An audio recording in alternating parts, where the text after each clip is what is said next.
It should be understood to be a real war, and it's not a new war, it's an old war. Furthermore, it's a perfectly conscious war everywhere, but specifically in the United States, where it's a very free country, but it happens to have a highly class-conscious business class, and always has.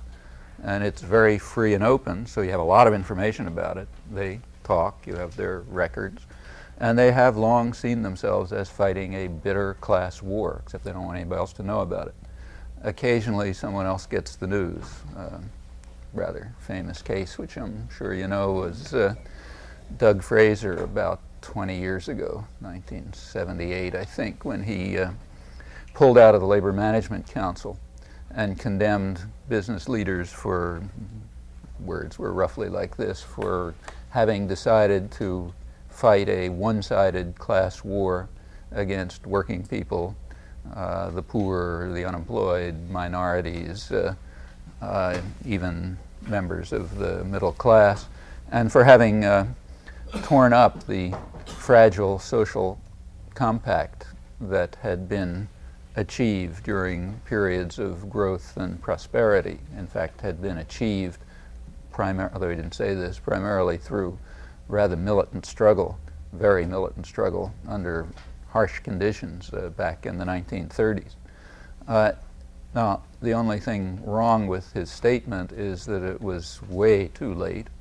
In fact, that war that he's talking about was initiated as soon as the fragile social compact was established back in the 1930s, and very openly. There's no, you don't have to go to secret records to find out about it, nor do you have to have been at the wrong end of the clubs when the strikes were broken up in the late 30s to know about it. It was completely public. The reason it's not well known is because neither the educational system nor scholarship like Harvard and so on pay any attention to it. It's not a topic that's studied. So there's no doubt that one of the major issues of 20th century history, surely in the United States, is corporate propaganda. That's a huge industry. In fact, it extends over obviously the commercial media, but the whole range of systems that reach the public, the entertainment industry, television, a good bit of what appears in the schools, a lot of what appears straight out in the newspapers and so on. Huge amount of that comes straight out of the public relations industry, which was established in this country early in the century and then sort of developed mainly in the 20s and on, and has become an enormous industry. It's now spreading over the rest of the world, but it's primarily here. And its goal from the beginning, perfectly openly and consciously, was to control the public mind, as they put it. And the reason was that the public mind was seen as the greatest threat to corporations. That's from early in the century.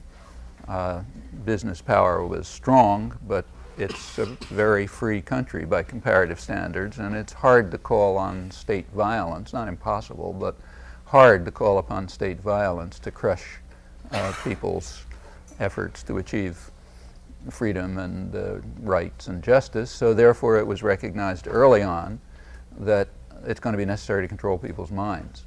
I should say that's not a new insight either. You know, you can read it in David Hume and the Enlightenment, where it was already recognized. In fact, go back to the earliest stirrings of democratic revolutions in England in the 17th century, and there already was concern that we're not going to be able to control people by force, and we therefore have to control them by other means, controlling what they think, what they feel, their attitudes toward one another.